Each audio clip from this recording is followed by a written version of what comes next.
L'Italien Leonardo Vinci est l'un des pionniers de la pratique de la photographie. Mais l'art a beaucoup évolué 500 ans après son décès. Selon Richard Dansou, photographe formateur spécialiste du noir et blanc, il porte un regard critique sur le métier de photographie béninoise comparé à celle du reste du monde.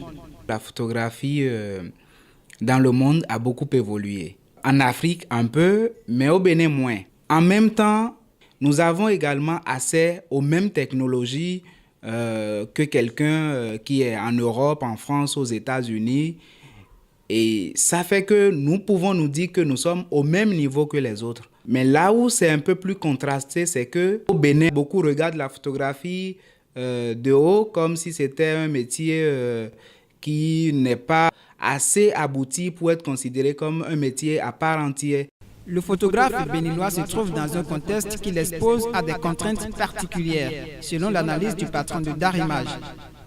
Aujourd'hui, on a connu une autre génération de photographes qui sont autodidactes. Pas forcément par leur faute parce que la photo a évolué, mais il n'y a pas un centre dédié pour former les gens qui sont passionnés par la photographie.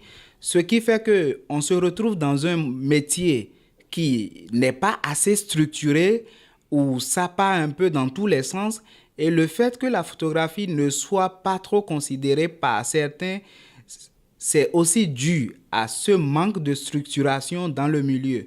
Au regard du problème de structuration, on se demande si le métier nourrit son homme sous nos cieux. Oui, la photographie nourrit son homme sous nos cieux. Reste à savoir combien ça nourrit. Mais une chose est sûre, j'en connais qui sont photographes qui vivent de ça.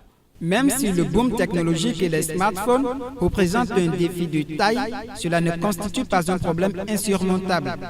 Si le photographe est bon, connaît son travail, il ne peut pas être inquiété par l'avènement de la technologie, l'avènement des smartphones, des appareils photo qui sont sophistiqués, dont n'importe quelle personne peut s'emparer et faire des photos plus ou moins bonnes. Parce que la photographie, c'est d'abord une expression, une conception qui va au-delà de la possession du simple appareil photo. Chaque photographe doit avoir une touche particulière, lui garantissant un marché indestructible. Chez Darimage, cette touche reste le noir et blanc.